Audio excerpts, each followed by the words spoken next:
Hey, so schön bist du wieder einig auf unserem YouTube-Kanal Sunday Night. Mein Name ist Tim.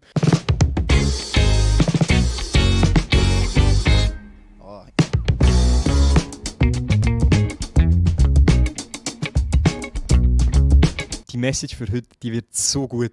Aber vorher noch, unsere Vision als Sunday Night ist, dass Menschen Jesus ähnlicher werden, furchtlos leben und einen positiven Einfluss auf ihr Umfeld ausüben. Und genau um das geht es auch heute wieder in der Message. Darum, bevor du in die Message gehst, like und subscribe bei unserem Kanal und viel Spass bei dieser Predigt.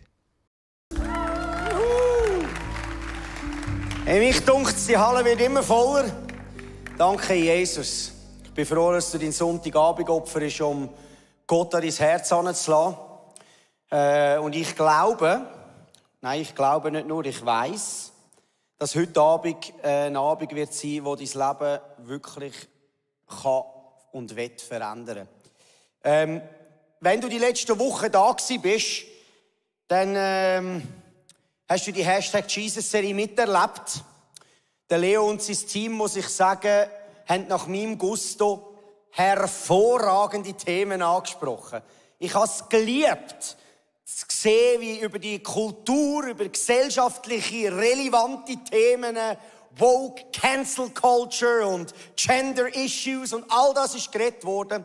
Und ich bin froh, dass wir zusammen eine Kirche sind, die nicht einfach sagen, wir sagen nichts zu diesem Thema, sondern wir stehen raus und wir heben die Fahne von Jesus zu.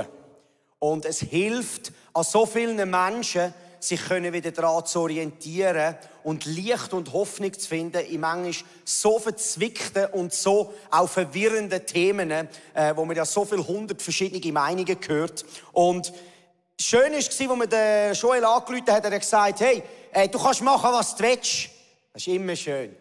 Aber ich habe schon lange etwas auf dem Herz gehabt, als ich nämlich die Serie gesehen habe, habe ich gewusst, ich habe mir schon ein paar Monate Gedanken gemacht, eigentlich schon mehr als ein Jahr, über unsere Gesellschaft im Sinn von, ich habe das so genannt, #Jesus, was sagt Jesus zur unverbindlichen und oberflächigen Gesellschaft? Und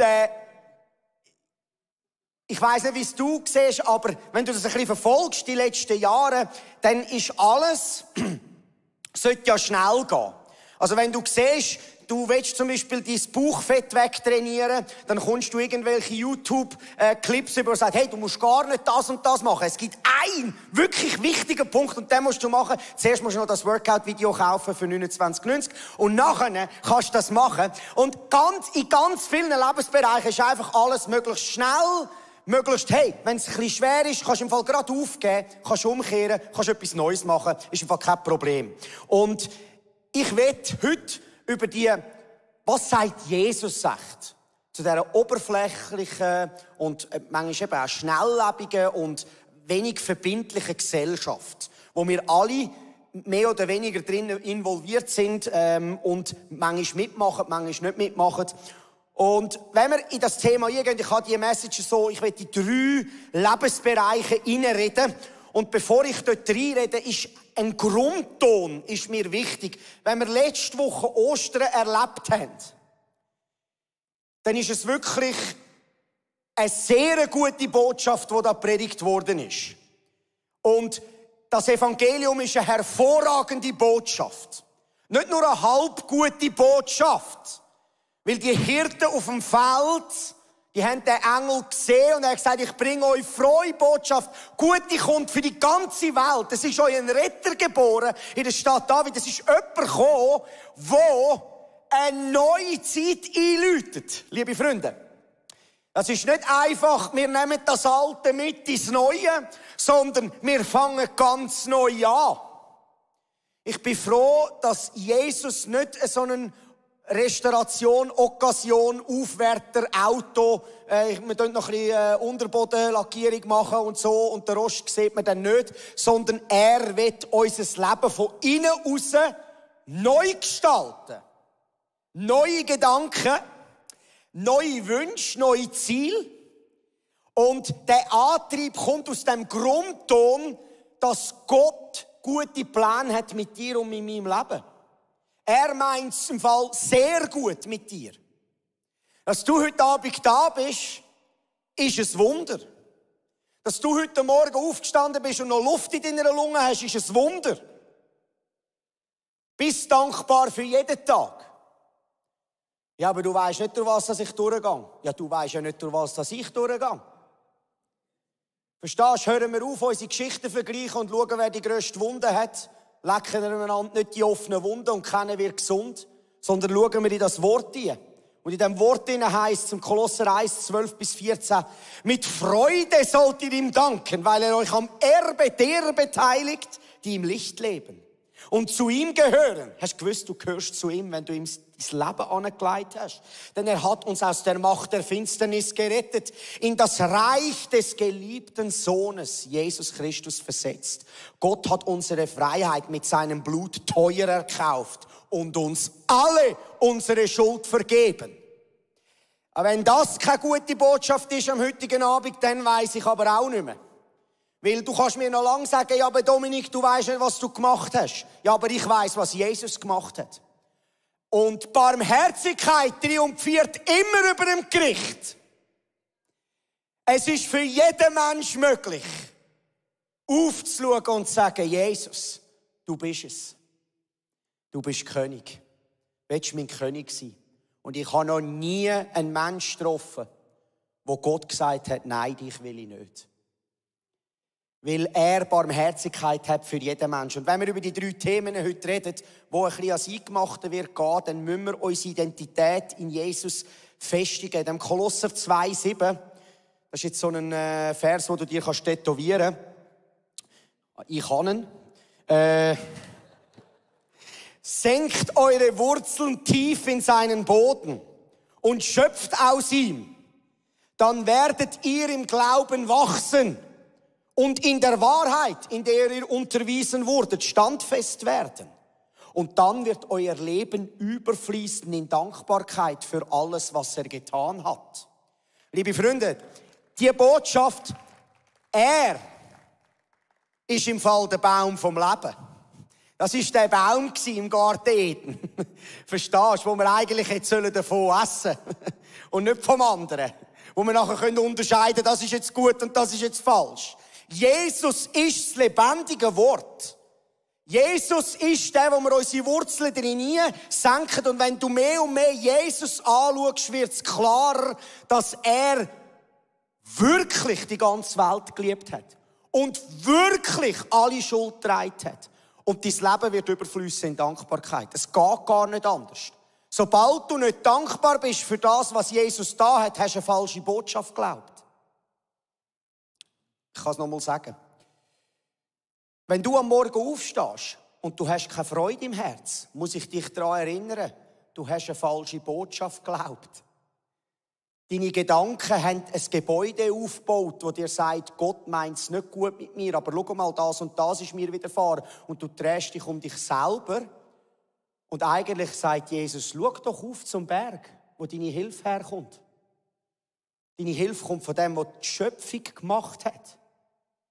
Heute sind wir am Fahren gewesen, der Caleb sagt zu mir, Papi, schon noch krass, wie hat er das alles gemacht? Dann sage ich, ja, das ist crazy. Aber es gibt dann noch Leute, die glauben, es hätte vor ein paar Millionen Jahren einfach einen Klapp gegeben. Dann schaut er mich mit so Augen an und sagt, ja, aber die spinnen. Dann sage ich, ja, genau so ist es. Siehst du, da kann man auch noch etwas von den Kindern lernen. Ich will dich ermutigen, setz dein Vertrauen auf das, was Christus da hat. Wenn wir die Gesellschaft, die unverbindlich und oberflächlich ist, wenn wir Jesus anschauen, ist es unmöglich, dass unser Leben unverbindlich und oberflächlich weitergeführt werden kann. Weil Jesus geht tief. Wenn Jesus in dein Leben kommt, geht er tief. Dann geht er so tief, wie es nicht mehr tiefer geht. Und plötzlich fängst du an zu merken, so sehr hat Gott die Welt geliebt, dass er seinen einzigen Sohn gegeben hat, damit alle, die sein Vertrauen auf ihn setzen, nicht verloren gehen, sondern das ewige Leben haben. Heute rede ich über Treue kostet etwas. Wenn du Jesus als Vorbild nimmst, er war treu bis zum Tod. Im Garten Gethsemane hat er Blut geschwitzt. Er hat sich gewünscht, er müsste nicht den schweren Kelch nehmen und das durchgehen, die Folterung, die Kreuzigung. Aber er hat gesagt, Vater, nicht mein Wille geschieht, sondern dein Wille. Im Englischen heisst es, for the joy that sets before him. Die Freude, die vor ihm präsentiert worden ist. Er hat es gesehen. Es ist nicht lustig, treu zu sein bis am Schluss, aber er hat es gesehen, die Freude. Weißt du, das war die Freude. Du bist die Freude, die er gesehen hat. Und ich. Und darum hat er gesagt, es lohnt sich, treu zu sein bis zum Schluss. Weil er gesagt, dich will ich. Ja, aber schau mal, ich habe ja nichts. Es stimmt noch so viel nicht. Ist egal, aber ich will dich, ich zahle alles. Du hast die Möglichkeit, in die Freiheit zu kommen. Danke, Jesus. Versteht ihr?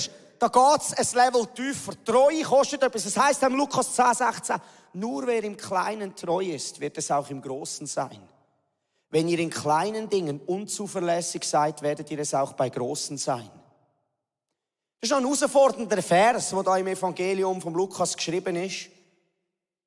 Aber es zeigt etwas. Treue in deinem geistlichen Leben, in deinem Glaubensleben mit Jesus, kostet etwas.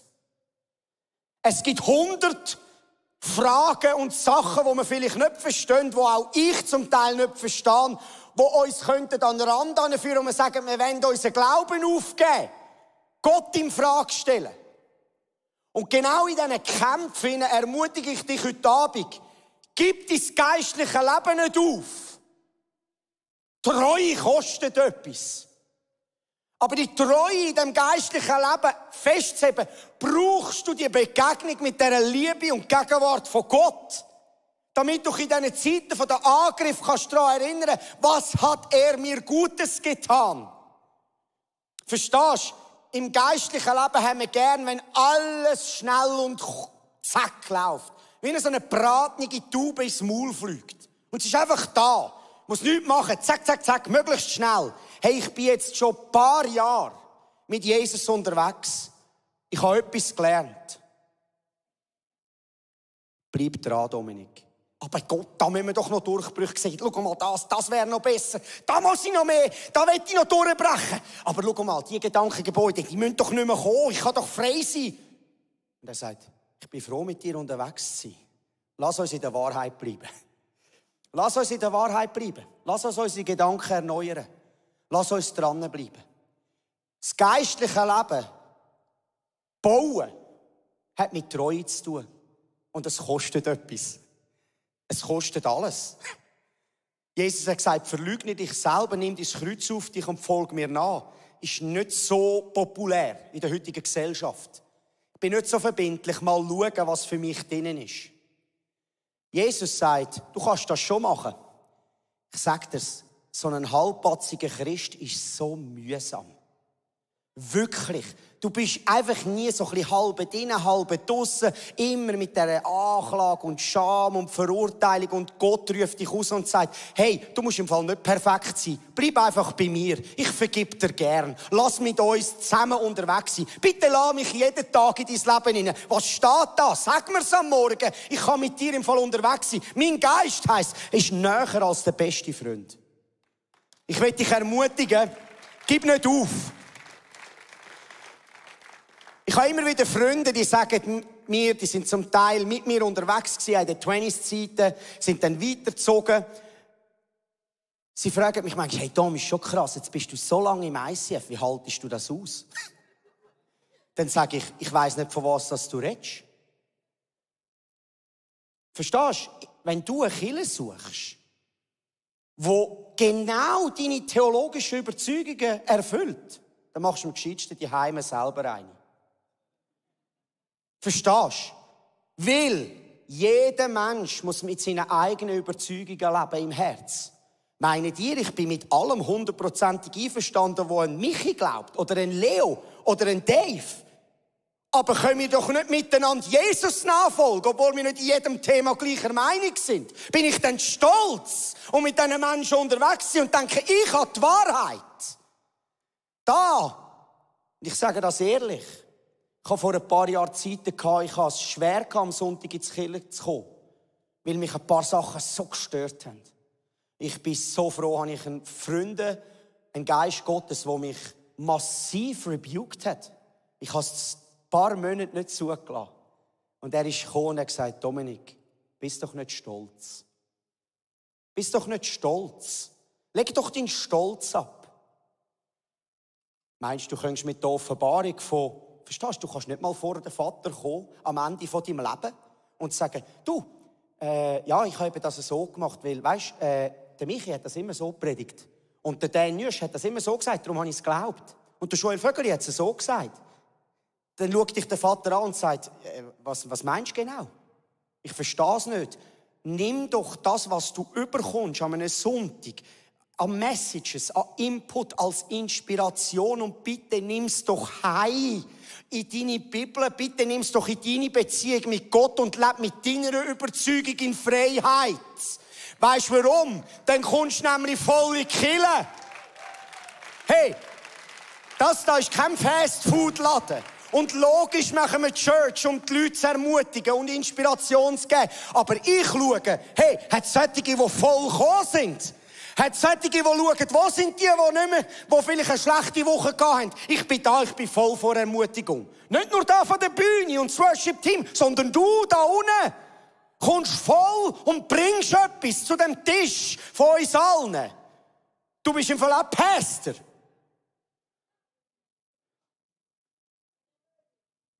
Die geistliche Reife hat damit zu tun, ob ich treu sein kann. Zweiter Punkt, treu in deinen Beziehungen. Ich habe in den letzten Monaten wieder unglaublich viel zu tun mit Beziehungen, mit Ehen, die unglaublich angegriffen sind. Der Teufel hasst Familie. Der Teufel hasst, und seine Dämonen hasst Familie. Weißt du warum? Das Königreich von Gott ist Familie. Das da ist Familie. Die Heime bist Familie. Die Antwort zu einer vaterlosen und einer mutterlosen Generation ist eine Familie. Bist im Fall willkommen, schön bist du da.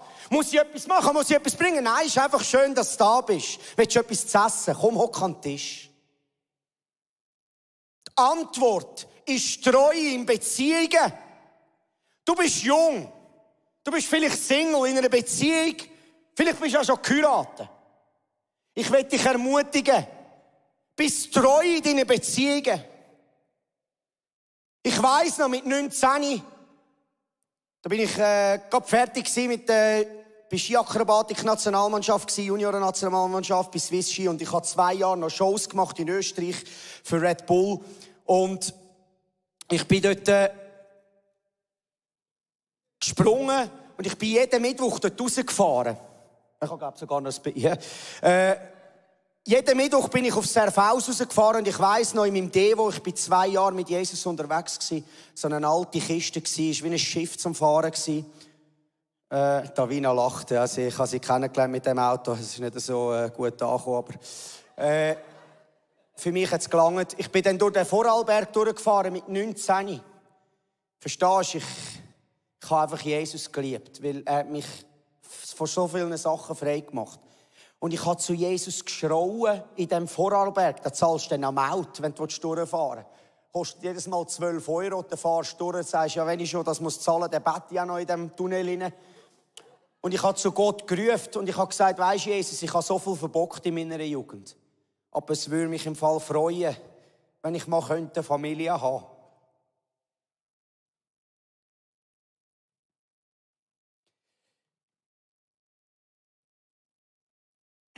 Und jetzt schau das an, da. Wie treu der Vater ist. Weißt du, ich schäme mich nicht für die Tränen, ich schäme mich nicht. Glaubt mir's. Aber es hat etwas gekostet. Ich war treu. Und ich will dich ermutigen, es lohnt sich. Leg den Scheiße weg. Verstehst du, wenn du die Dinge durchmachst und dann kommen die Interviews mit Bodycounts und all dem Scheiß, da das Zeug auf die Seite, es treibt dich nur die scheiß Pornografie. Mach's nicht! Leg's weg. Bist treu. Lass den Teufel nicht den Segen nehmen von dieser Familie. Weil Gott zählt mit dir, er rechnet mit dir.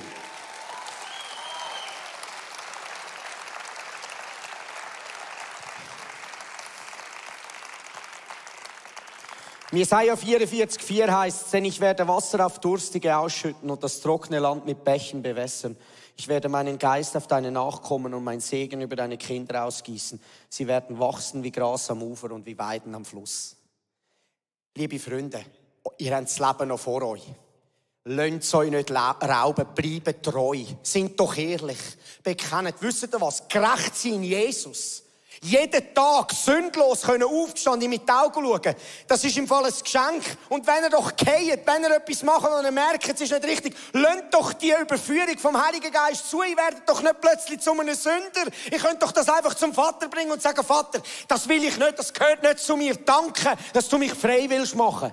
Danke, dass ich kein Knecht, kein Sklave von der Sünde muss sein. Versteht ihr?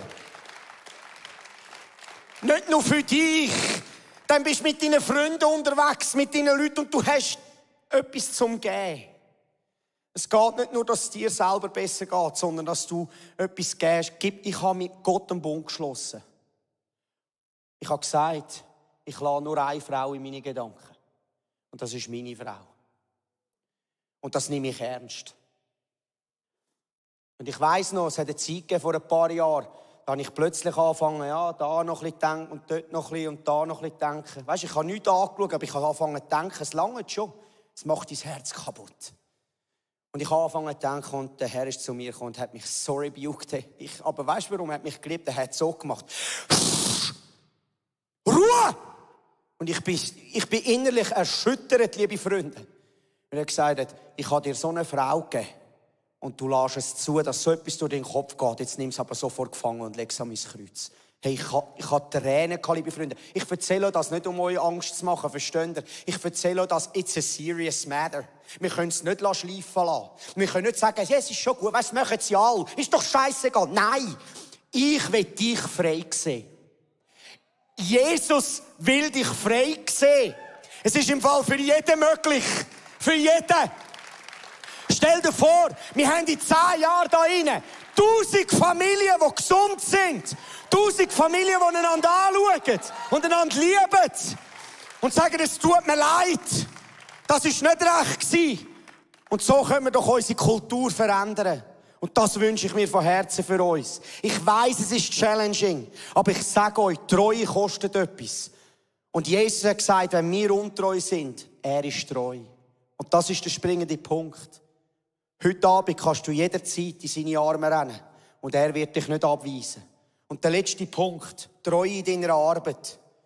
Verstehst du? Arbeit haben wir immer das Gefühl, es sei etwas Ungeistliches. Aber der Leo hat es schon ein paar Mal predigt. Die Arbeit von diesen Leviten im Tempel im Alten Bund war genau das Gleiche wie Anbetung. Arbeit ist Anbetung. Das, was du tust unter der Woche, hey, das nimmt viel Prozent ein. Bitte tu es nicht einfach als etwas Fleischliches ab. Ich mach's, damit ich Geld verdiene. Bitte, mach's, als würdest du am Herrn dienen. Kolosser 3,17. Und alles, was auch immer ihr tut oder sagt, soll im Namen von Jesus dem Herrn geschehen, durch den ihr Gott dem Vater danken sollt. Alles. Die Frage ist, Gott fragt mich, kann ich die Heime meine Kühe melken, weil ich ihn liebe? Dann fragt er dich, kannst du auf die Bank arbeiten, weil du Gott liebst? Ich wünsche mir, dass wir eine Generation werden, die die Arbeit nicht mehr als etwas Schlechtes anschaut.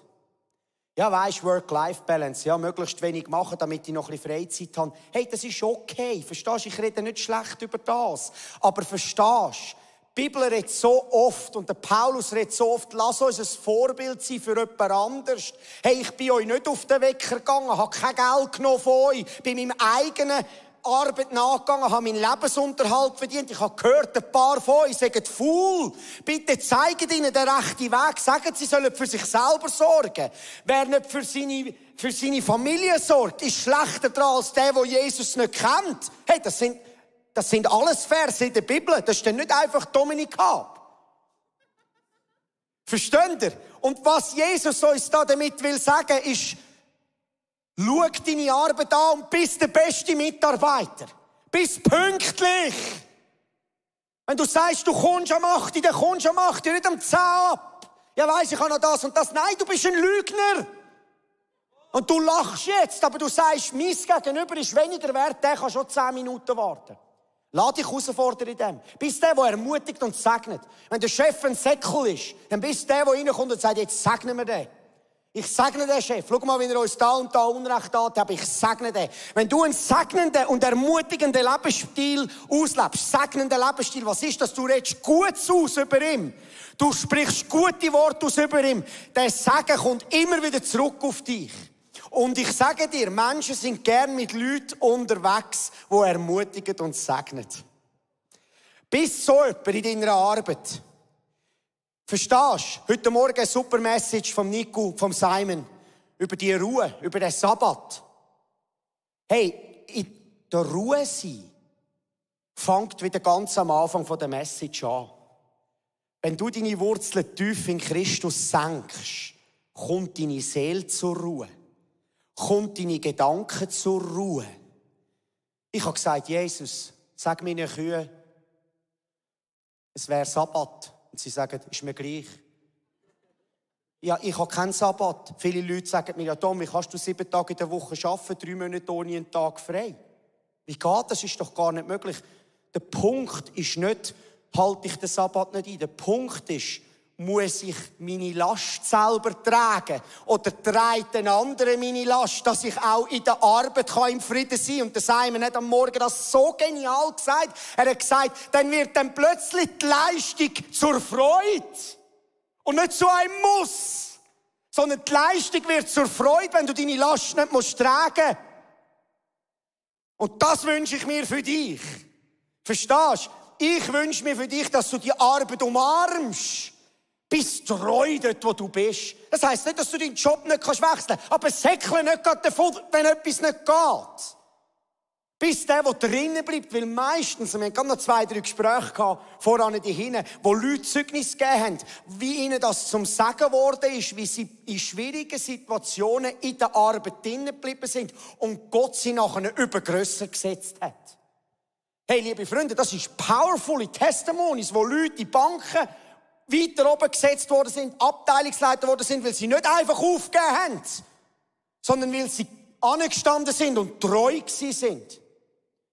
Jesus sagt zu dieser oberflächlichen Gesellschaft, wenn ich schon mein ganzes Leben gegeben habe, bitte gib's auch. In der heutigen Zeit, man merkt, die Begeisterung ist gross. Weil ich will ja auch noch mein eigener Gott sein. Ich will dich ermutigen. Als ich heute da in die Gesichter einschaue, habe ich einen Wunsch auf dem Herz. Ich habe einen Wunsch, dass ihr in Freiheit leben könnt, in der Liebe zu eurem Gott. Versteht ihr? Und Treue kostet etwas. Treue kostet etwas. Es ist nicht gratis. Untreue haben wir alle in unserem Leben erlebt. Untreue haben wir vielleicht noch in verschiedenen Lebensbereichen, wo wir damit kämpfen. Aber es muss nicht so weitergehen. Heute Abend ist möglich, die Untreue dem Gott zu geben. Und zu sagen, schenk mir deinen Heiligen Geist. Schenk mir Gnade, Barmherzigkeit und die Salbung zu überwinden. Ich wünsche mir, dass du jeden Morgen die gute Botschaft kannst glauben. Aber nicht dich selber musst anstrengen, sondern du einen wunderbaren Ratgeber und Freund hast, der dich ermutigt, was er denkt über dir. In diesen 3 Lebensbereichen, in deinem geistlichen Leben, in deinen Beziehungen, wo du bist, vielleicht Ehe, in deiner Arbeit, treu zu sein. Wenn du das dem Gott anlegst, ich sage dir, du kannst nicht vorstellen, wie dir das zum Segen wird werden. Dein Leben wird zu einem Segensstrom werden für Menschen um dich herum. Und am Schluss kannst du keine Ehre für dich selber nehmen, weil du gemerkt hast, in meiner Unvollkommenheit und in meiner Untreue ist ein fester Fels gestanden. Sein Name ist Jesus.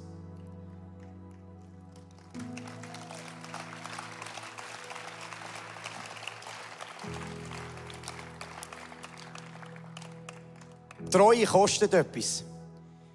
Und ich meine, die Message löst bei vielen etwas aus.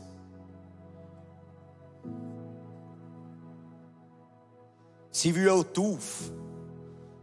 Weil wir sehen unsere Unvollkommenheit. Wir sehen dort, wo wir vielleicht noch in Untreue leben, in was für einem Lebensbereich auch immer. Ich habe die beste Botschaft heute Abend für euch. Gott schaut nicht weg. Gott schaut dich an und sagt, ich bin froh, du siehst es. Ich nehme es dir gern. Willst du es zu mir bringen? Ich habe etwas Besseres. Seine Gegenwart und seine Liebe verändern alles.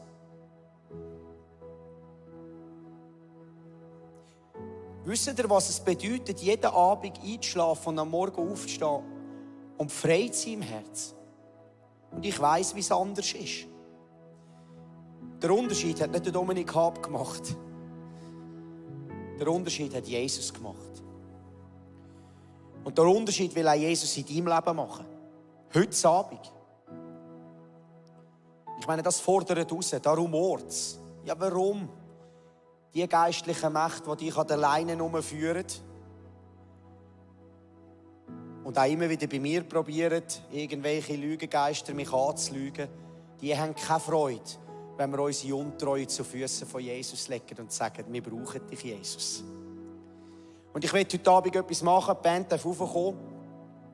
Wir wollen es heute Abend praktisch machen, weil es nützt ja nichts, wir haben viel gehört. Und eigentlich müssen wir gar nicht mehr fragen, wo soll ich einen Schritt machen, Jesus? Ich glaube, durch die Message durch es hat schon geglückelt. Du weisst es. Und ich wünsche mir, und ich weiss, es braucht Mut, aber ich will dich challengen. Wenn der nackte König an dem Kreuz gehangen ist und die Scham und Schmach erlebt hat, wäre es für uns nicht auch möglich, uns zu demütigen unter die mächtige Hand Gottes.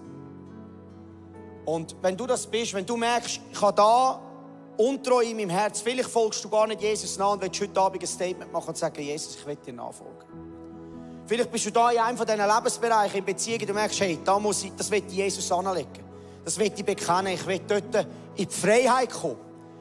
Dann darfst du jetzt aufstehen aus deinem Sitz, vorkommen. Wir haben hier auf der Seite Platz, du darfst auch da vorkommen. Ich will ein Zeichen machen, du darfst auf deine Knie gehen. Und ich glaube, dass Jesus dir wird begegnen, in deinem Herz und etwas machen. Wir haben ein Gebetsteam, das mit Badges rumläuft, das für dich betet, in dem zweiten Teil Worship. Aber gang nicht einfach heim, so wie du gekommen bist, sondern nimm sie in die Hand. Entweder ist Jesus real und will etwas tun in unserem Leben, oder es ist ein schönes Geschichtchen. Put it to the test. Test es. Komm mit offenem Herzen. Leg es an. Büg deine Knie und empfang. Ben wird mit uns 2-3 Songs spielen und du darfst einfach dein Herz ausschütten. Die Untreue, das Unvollkommene dem Jesus anlegen und schauen, was er macht. Weil er ist ein guter Vater und er weiss, seinen Kindern Gutes zu geben. Also, nehmen wir das ab. Wenn du das bist, kommen wir vorne, kommen auf die Seiten raus, das Prayer-Team ist da. Habt keine Angst, ist egal, was die anderen denken. Verstehst du, im Himmel oben interessiert es auch niemand, was der Tag gemacht hat, sondern es kommt darauf an, was habe ich mit meinem Herz gemacht. Was habe ich gemacht mit dem, wo Gott mich gerufen hat, gesagt hat, hey, du bist doch mein Sohn, meine Tochter, komm, ich will dich frei machen. Heiliger Geist, ich danke dir, dass du jedem Herz nachgehst, dass du uns herausforderst. Du bist nicht einer, der bloßstellt. Du bist nicht einer, der uns auslacht in unserer Schwachheit, sondern du bist einer, der uns näher kommt. Du willst etwas tun. Ich sage dir, die Salbung zerbricht das Joch. Ich glaube, du wirst in Freiheit heimgehen. Es hat da vorne noch Platz, können noch vorkommen auf die Seite. Habt keine Angst. Wir wollen in den Worship hineingehen. Lass den Geist Gottes dir dienen. Empfang Freiheit.